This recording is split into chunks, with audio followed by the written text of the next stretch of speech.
राधे दोस्तों, आइए बैसाख माह महत्तम कथा अध्याय 5 सुनेंगे। तो पिछली कथा में हमने सुना कि राजा कुपित होकर धनुष से बाण छोड़ने लगे। तब बेचारे शिष्य आश्रम छोड़कर भय से भाग चले। भागने पर भी हेमंत का ने उनका पीछा किया और 300 शिष्यों को मार गिराया। शिष्यों के भाग जाने पर आश्रम पर जो कुछ सामग्री थी उसे राजा के परमात्मा सैनिकों ने लूट लिया। राजा के अनुमोदन से ही उन्होंने वहां इच्छानुसार भोजन किया। तत्पश्चात दिन बीतते बीतते राजा सेना के साथ अपनी पुरी में आ गए। राजा कुशकेतु ने जब अपने पुत्र का यह अन्यायपूर्ण कार्य सुना तब उसे राज्य करने के अयोग्य जानकर उसकी निंदा करते हुए उसे देश से निकाला दे दिया। पिता के त्याग देने पर हेमकांत घने वन में चला गया। वहां उसने बहुत वर्षों तक निवास किया। ब्रह्महत्या उसका सदा पीछा करती रहती थी, इसलिए वह कहीं भी स्थिरता पूर्वक रह नहीं पाता था। इस प्रकार उस दुष्ट आत्मा के 28 वर्ष व्यतीत हो गए। एक दिन वैशाख मास में जब दोपहर का समय हो रहा था, महामुनि तीर्थ यात्रा के प्रसंग में उस वन में आए। वे धूप से अत्यंत संतप्त और तृषा से बहुत पीड़ित थे, इसलिए किसी वृक्षहीन प्रदेश में मूर्छित होकर गिर पड़े। दैवयोग से हेमकांत उधर आ निकला। उसने मुनि को प्यास से पीड़ित, मूर्छित और थका मांदा देख उन पर दया की और उसे पलाश के पत्तों से छत्र बनाकर उसके ऊपर आती धूप का निवारण किया। वह स्वयं मुनि के मस्तक पर छाता लगाए खड़ा हुआ, तुम्बी में रखा हुआ जल उसके मुंह में डाला। इस उपचार से मुनि को चेत हो आया और उन्होंने छत्री के दिए हुए पत्ते के छाते को लेकर अपनी व्याकुलता दूर की। उनकी इंद्रियों में कुछ शक्ति आई और वे धीरे धीरे किसी गांव में पहुंच गए।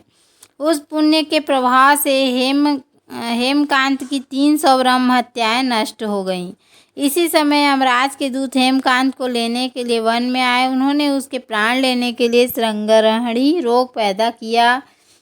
उस समय प्राण छूटने की पीड़ा से छटपटाते हुए हेमकांत ने 3 अत्यंत भयंकर यमदूतों को देखा, जिनके बल ऊपर की ओर उठे हुए थे। उस समय अपने कर्मों को याद करके वह चुप हो गया।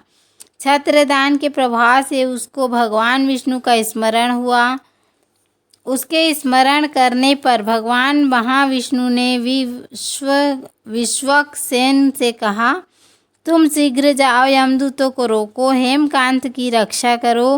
अब वह निष्पाप एवं मेरा भक्त हो गया है। उसे नगर में ले जाकर उसके पिता को सौंप दो। साथ ही मेरे कहने पर कुशकेतु को यह समझाओ कि तुम्हारे पुत्र ने अपराधी होने पर भी वैशाख मास में छत्रदान करके मुनि की रक्षा की है, अतः वह पाप रहित हो गया है। इस पुण्य के प्रभाव से वह मन और इंद्रियों को अपने वश में रखने वाला, दीर्घायु, शूरता और उदारता आदि गुणों से युक्त तथा तुम्हारे समान पुण्यवान हो गया है। इसलिए अपने इस महाबली पुत्र को तुम राज्य का भार संभालने के लिए नियुक्त करो। भगवान विष्णु ने तुम्हें ऐसी ही आज्ञा दी है। इस प्रकार राजा को आदेश देकर हेमकांत को उनके अधीन करके यहाँ लौट आओ। भगवान विष्णु का यह आदेश पाकर महाबली विश्वक्सेन ने हेमकांत के पास आकर यमदूतों को रोका और अपने कल्याणमय हाथों से उसके सब अंगों को में स्पर्श किया। भगवत वक्ता के स्पर्श से हेमकांत की सारी व्याधि क्षण भर में दूर हो गई। तदंतर विश्वक्सेन उसके साथ राजा की पुरी में गए। उन्हें देखकर महाराजा कुशकेतु ने आश्चर्ययुक्त हो भक्ति पूर्वक मस्तक झुकाकर पृथ्वी पर साष्टांग प्रणाम किया और भगवान के पार्षद का अपने घर में प्रवेश कराया। वहां नाना प्रकार के स्रोतों से उनकी स्तुति और वैभव से उनका पूजन किया। तत्पश्चात महाबली विश्वक्सेन ने अत्यंत प्रसन्न होकर राजा को हेमकांत के विषय में भगवान विष्णु ने जो संदेश दिया था वह सब कुछ कह सुनाया।